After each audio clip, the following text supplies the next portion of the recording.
Fala galera, bem-vindos a mais um vídeo aqui do canal Filho de Peixe. Muito prazer, eu sou André Siqueira e no vídeo dessa terça-feira de carnaval, análise e pré-jogo do que pode ser o último clássico do Santos na temporada. Santos e São Paulo, São Paulo e Santos. A bola rola a partir das 7h30 da noite no Morumbis e a gente vai falar tudo nesse vídeo sobre este clássico importantíssimo, o último clássico do Santos na fase de grupos. Jogo com transmissão da Cazé TV. Vamos falar de estatísticas, vamos trazer as táticas, as escalações, vamos comentar também sobre uma questão envolvendo a arbitragem desse jogo. Preparei um material muito completo para vocês, espero que vocês gostem do vídeo deste feriado de carnaval. Antes eu quero pedir para você fazer aquele ritual de sempre, se inscrever se não tiver inscrito, ativar o sininho, deixar seu like, comentar aqui o que você achou desse vídeo, arriscar um palpite e compartilhar esse vídeo com os seus amigos, porque eu aposto que você não vai ver nenhum material de pré-jogo de Santos e São Paulo tão completo quanto esse. Então, se você conhece um torcedor santista que possa se interessar por esse conteúdo, mande para ele. Conhece um amigo tricolor que possa aproveitar este nosso conteúdo? Mande para ele também, assim você ajuda com o crescimento do meu canal, tá certo? Dito tudo isso, vamos começar a falar desse jogo que talvez pela configuração não exatamente da rodada, mas pela configuração do campeonato, o Carille possa estar mudando o seu planejamento. Do que eu estou falando? No final de semana, também conhecido como ontem, né, o Palmeiras empatou com o Santo André no Bruno José Daniel e perdeu a oportunidade de passar o Santos na liderança geral do Campeonato Paulista. Portanto, o Santos inicia a 8ª rodada do Campeonato Paulista na liderança geral do campeonato. E se vencer o São Paulo fora de casa, o Santos pode garantir a sua classificação para as quartas de final. Isso porque o Santos tem 12 pontos de vantagem para o Ituano, que é o segundo colocado na sua chave, e restam apenas 15 pontos a serem disputados, incluindo esses 3 do clássico no Morumbi. Portanto, se o Santos vencer, e mesmo que o Ituano vença, o Santos vai manter 12 pontos quando restarão apenas 12. Portanto, uma vitória pode ser fundamental para que o Santos se classifique para a fase final do Campeonato Paulista pela primeira vez nas últimas 3 edições em que o Santos fica fora da reta final do campeonato estadual. E é por conta desse cenário que eu descrevi para vocês agora que o Santos deve ter força máxima, ou melhor, deve colocar em campo o que tem de melhor à disposição. Devem ficar fora desse jogo apenas o Juliano, que se machucou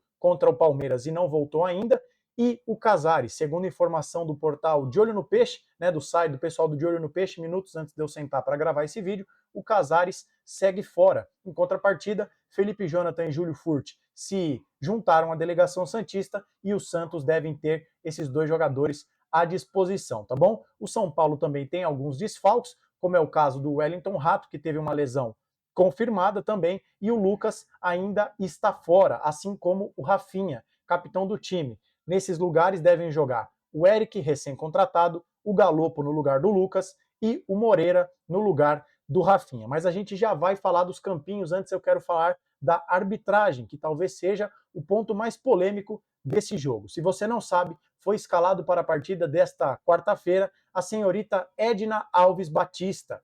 E o Santos já, inclusive, se posicionou por meio de nota oficial, protestando contra a escolha da Edna. Se você não sabe a razão desse protesto, eu explico para você bem rapidamente.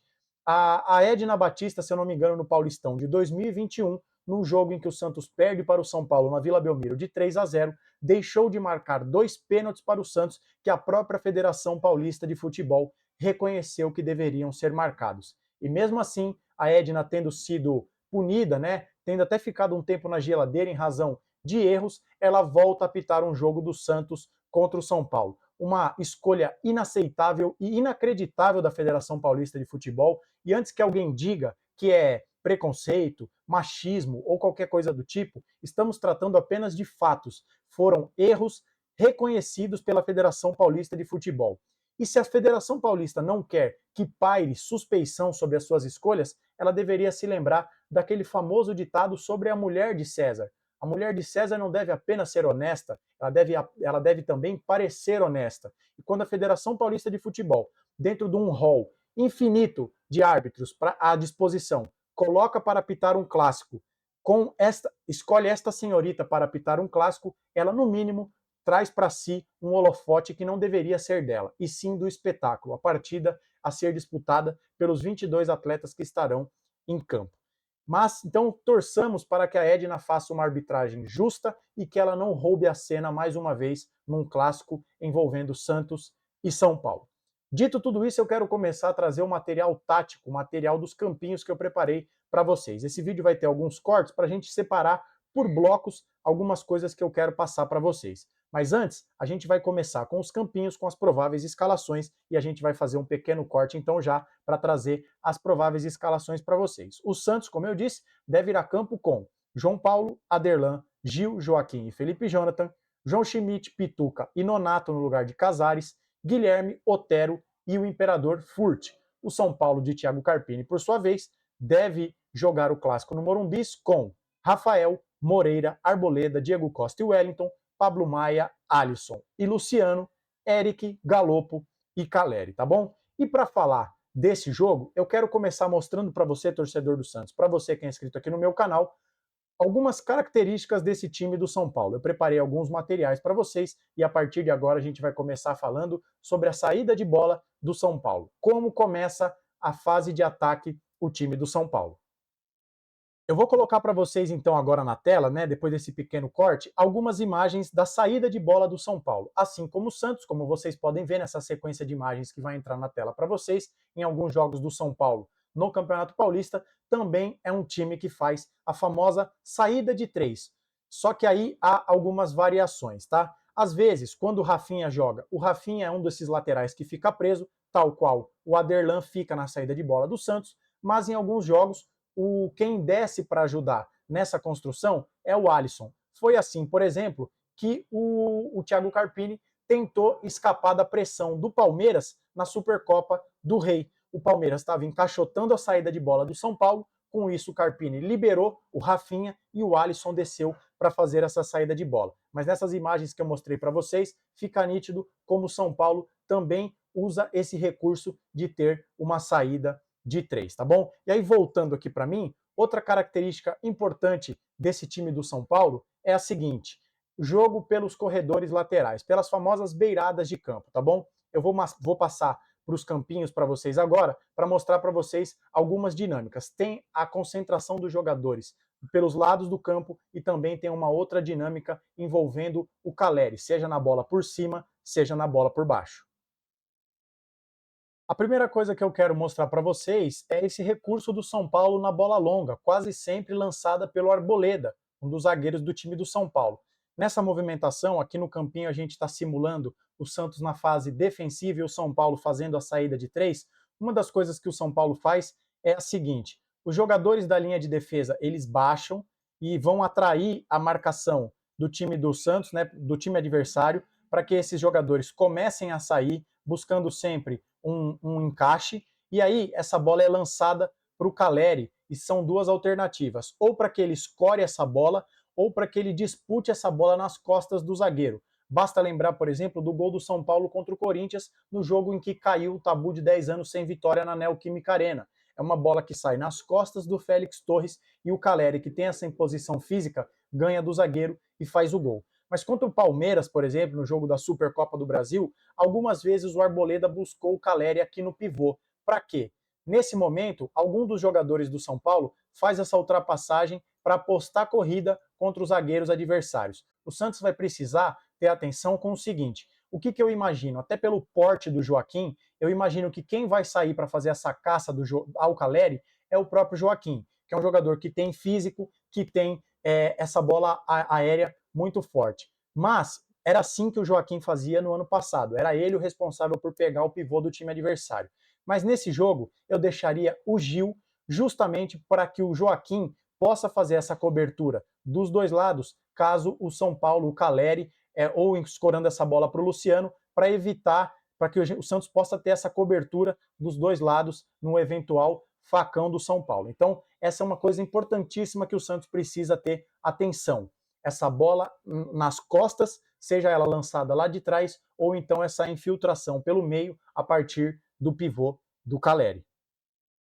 Outro ponto que o Santos precisa ter atenção nesse jogo contra o São Paulo são as bolas paradas, ou melhor, as bolas alçadas na área do Santos. Nessas 7 rodadas do Campeonato Paulista, o São Paulo marcou 10 gols. E desses 10 gols, 2 foram de pênalti e 5 foram de bolas alçadas na área, sejam elas por faltas laterais, cobranças de escanteio ou bolas alçadas na área a partir de jogadas pelo lado do campo. E as jogadas de lado de campo, nós falaremos dela como próximo tópico de pontos fortes do time do São Paulo. E para fechar esse tópico do São Paulo, para a gente passar para coisas que o Santos pode fazer para machucar o São Paulo, eu quero falar da concentração de jogadas do São Paulo pelos lados de campo. Como vocês podem ver aí no campinho, uma das principais armas do time do Carpini é explorar essas jogadas, construir as jogadas pelos lados de campo.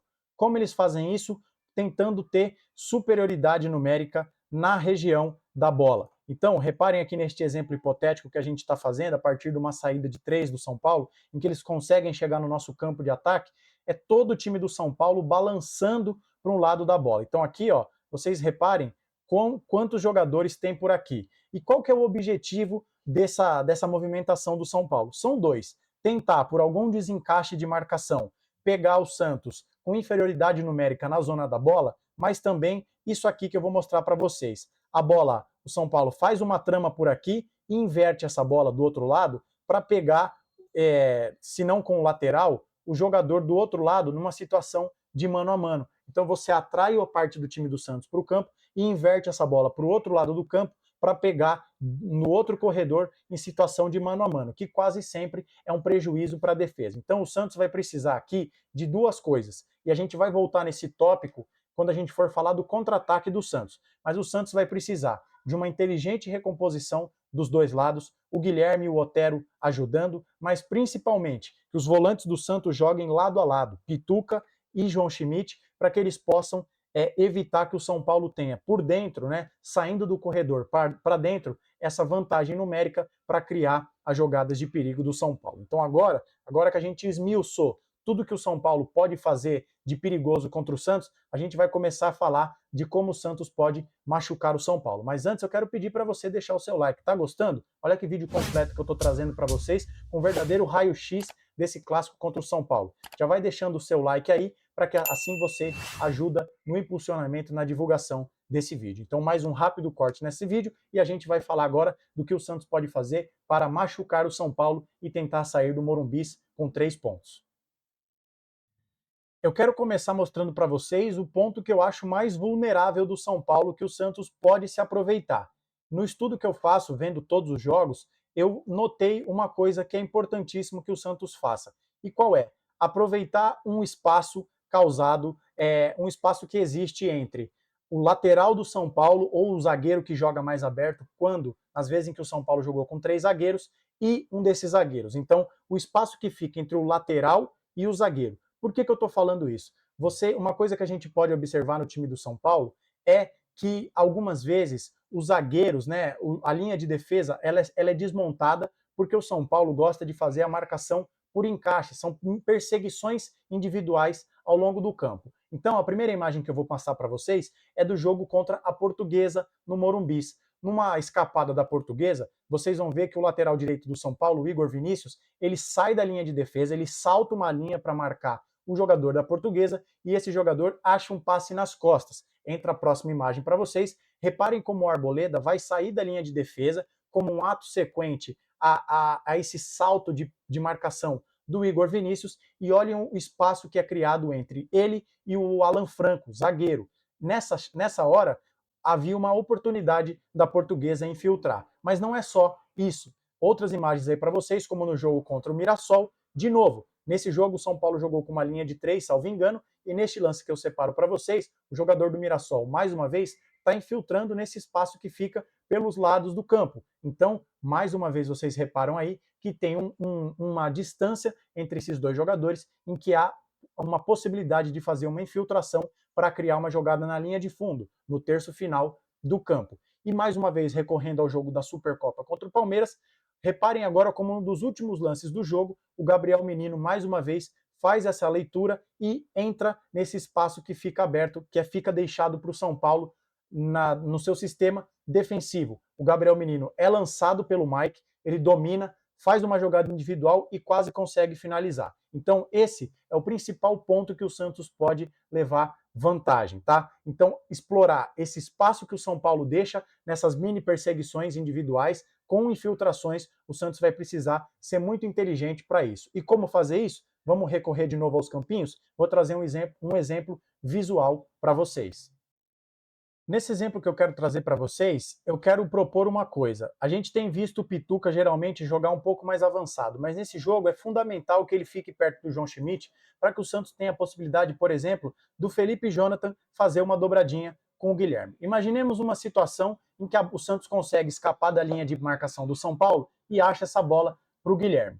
Aqui a gente sabe que o Felipe Jonathan tem essa característica de construir por dentro, ao invés de fazer a ultrapassagem pelo fundo. Então, pegando como exemplo o que o São Paulo fez no jogo contra a Portuguesa, imaginemos que nessa situação o Moreira vai subir, vai quebrar a linha de defesa do São Paulo para dar o bote no Guilherme. E é nesse espaço que o Santos precisa aproveitar. Então é importante que o Felipe Jonathan, ao invés de fazer essa saída por dentro, tendo o Pituca por aqui, que ele possa fazer essa ultrapassagem para chegar na linha de fundo e cruzar. A mesma coisa do outro lado. Essa bola chegou no Otero, aí já que o Aderlan não ultrapassa tanto, talvez seja interessante o Furt fazer essa jogada aqui, né? O São Paulo está subindo a linha de marcação, o Diego Costa vai cobrir, o Furt fazer essa bola enfiada para tentar receber uma bola aqui dentro da área, tendo condições de finalizar. Então, essa leitura de espaço do Santos, tentando se aproveitar dessa vulnerabilidade do São Paulo, pode ser um caminho muito interessante para o Santos fazer gols contra o São Paulo. E o último tópico desse vídeo, o último corte que eu vou fazer aqui para a gente falar do que o Santos pode fazer para machucar o São Paulo, é o contra-ataque. Mas para isso, o Carille vai precisar fazer um ajuste tático, tendo como base o jogo do Santos contra o Mirassol. E quando eu falo de ajuste tático, eu estou me referindo a justamente essa configuração que nós vimos contra o Mirassol. O que ocorreu nessa partida? O Santos, num 4-2-3-1, se defendia num 4-4-2, com duas linhas de 4 jogadores. Essa segunda linha do Santos, quase sempre, era feita por Guilherme, João Schmidt, Pituca e Otero. Não exatamente o João Schmidt, aqui neste caso era o Rincon, mas o formato era esse, com o Nonato ficando mais avançado e ora por assim, e às vezes ele fechava. Qual que é o problema aqui? Digamos que o Santos consegue desarmar o Eric, o João Schmidt bate a carteira do Eric. Qual o problema aqui? Vocês têm 2 jogadores de beirada do Santos aqui atrás, Guilherme e Otero, a muitos e muitos metros do campo de ataque do São Paulo, tendo que percorrer uma distância muito grande para puxar esse contra-ataque, porque a gente sabe que esse contra-ataque não vai ser puxado pelo Furt, não é a dele. Então o que o Santos precisa fazer, que é imperativo que o Carille faça? É o tal, um ajuste de peças, né? O que o Santos pode fazer? Ao invés de você deixar o Nonato mais avançado e o Guilherme morrendo abraçado com o lateral do São Paulo, ele pode fazer um balanço defensivo de outra forma. De que forma? O Nonato fecha aqui pela direita e deixa o Guilherme aqui, né? O Nonato fica por aqui, o João Schmidt fica por aqui e o Otero fica por aqui. A bola tá vindo para cá, o Santos balança para esse lado. A bola tá atacando desse outro lado, uma outra coisa que pode ser feita é o Otero fica aqui, né? O Pituca fecha por aqui, o João Schmidt vem para cá, o Nonato fecha por dentro e aí o Guilherme acompanha, podendo deixar sempre um jogador mais veloz para puxar esse contra-ataque. Porque nessa configuração, deixando um jogador veloz, um jogador capaz de arrastar essa bola no contra-ataque, o São Paulo fatalmente vai prender mais um jogador no seu campo de defesa para evitar esse mano a mano, né? O Santos podendo ter uma situação de 2 contra 2, 3 contra 3 contra o São Paulo. Mas para isso, o Carille vai precisar, ao invés de deixar os seus pontas correndo até o final da jogada, acompanhando os laterais do São Paulo, tentar fazer esse ajuste para deixar principalmente o Guilherme, que é mais veloz do que o Otero, para pegar o São Paulo de calças curtas nas costas dos jogadores do São Paulo, tá certo?